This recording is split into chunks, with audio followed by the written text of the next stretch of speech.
Hey, what's up, lightboltjoe here. Today we are going to discuss the October 21 drama, action, adventure, thriller film, Dune. It's a visual and musical masterpiece, musical score masterpiece by Hans Zimmer. This is based on a best-selling book from back in the 60s. Many iterations have been of this. This is the newest. Took the longest to make this one, I believe. This was supposed to come out in 2020. The pandemic pushed it. October 21. They are doing preliminary work on the second, I believe. This is a two-part film saga. This, I have never read the book, so I can't compare it to the source material. I didn't watch it when it came out because it's 2.5 hours long and my attention span doesn't work that way anymore in a movie theater. So I had to wait, and we have it digitally now, so we can watch it now. And we watched it. So Timothy Chalamet plays this character of Paul. Zendaya's character, Shani? I forget her name. She's not in this movie that much, to be completely honest. She's in at the very end, so she'll be a big part in the second one. But Becca Ferguson is in this. Oscar Isaac is in this. Josh Brolin's in this. Dave Bautista's in this. A lot of people are in this film from both Marvel and Star Wars. So it's neat seeing this. And watching this, I'm looking at it from the story perspective. And this is very much Star Wars stories that we've seen on Tatooine, especially within Mandalorian, when there was the whole spice trade battle on Tatooine, that bullet train scene, and getting the spice traders off the planet, and all these things, right? The extra force coming in, the Empire coming in and dealing with the spice traders, and there's the desert planet of Tatooine. We've seen that in Star Wars, and it's interesting because this book technically came out in the 60s, and Star Wars didn't happen until 77, and then so on and so forth and what have you. Season 2, Season 3, or Book of Boba Fett?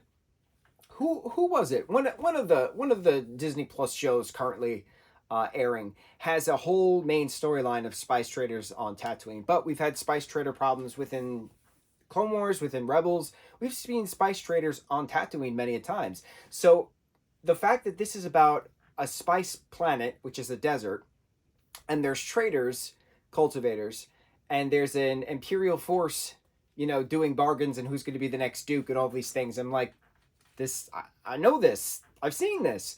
So I liked how familiar I was with it, even though it's not supposed to have anything to do with Star Wars. But clearly this was Star Wars, straight up spice trading on Tatooine. So we have various who stabs whom behind whom's back, and how do we integrate with the native people, and will they work with us? When we were just assigned to this planet, we're not technically conquering it. It's been conquered. We're now the new leaders of it. It's just a weird colonization aspect to it, but it's spice trading on a desert planet. It's Tatooine. So it's not actually called Tatooine. Watching this 2.5 hour film, the visuals were absolutely stunning. The Dragonfly helicopters were just gorgeous. Absolutely gorgeous. Jason Momoa is in this. He's a pilot in this. A lot of people are in this.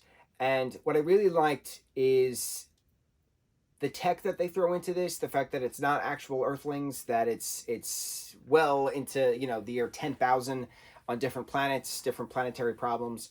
And it felt like the first 3 episodes of a miniseries. The fact that it's a 2-part movie tells me that I got the first 3 episodes in this part, and the next 3 episodes are going to be in the second part. It's shot like a miniseries, and it was edited together for a 2.5 hour film, which won a slew of awards, many Oscars it won too, which is very rare for sci-fi. But Hans Zimmer did an incredible job with the score, and the visual effects were just absolutely gorgeous, mind-blowingly stunning. And what I find interesting is having that Star Wars background in my brain, watching this as spice traders on Tatooine and the fighting going on within that.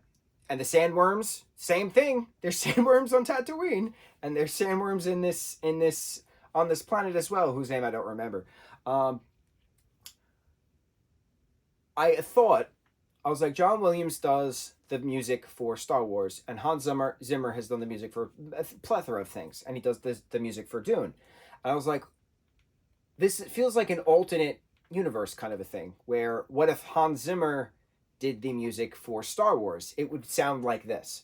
And it was cool. It was cool seeing that. It was cool comparing it. I really liked how I could compare to a well-established property with a well-established composer, with a well-established creator and visual effects artist company as well, going into this as well. So it's. I was not bored. I was intrigued on Bill Skarsgård is in it, but he plays an emperor. Again, an emperor. This is literally Star Wars. So it was very well done. I was very impressed. Held my attention. I was just for a lot of scenes. It's hard for me to get to that. I have to be well immersed and well enamored by it, and this really did that. It really well immersed and well enamored me. I was very impressed. So, 2021 Dune. Who knows when the sequel will come out? It's going to win a slew of other awards as well, and I really like Timothy Chalamet as a main character. He's done so well, and I'm very excited to see him in Wonka. I'm not happy that Cary Grant is an Oompa Loompa for some unknown reason. Just hire individuals who are short. I don't know. I have to CGI Cary Grant's face on a CGI Oompa Loompa. It's going to annoy the hell out of me. I already know it. But Timothy Chalamet as a young Willy Wonka, can't wait to see it. It's going to be a great musical. And that's my speech. On to the next review. Mucho mahalo.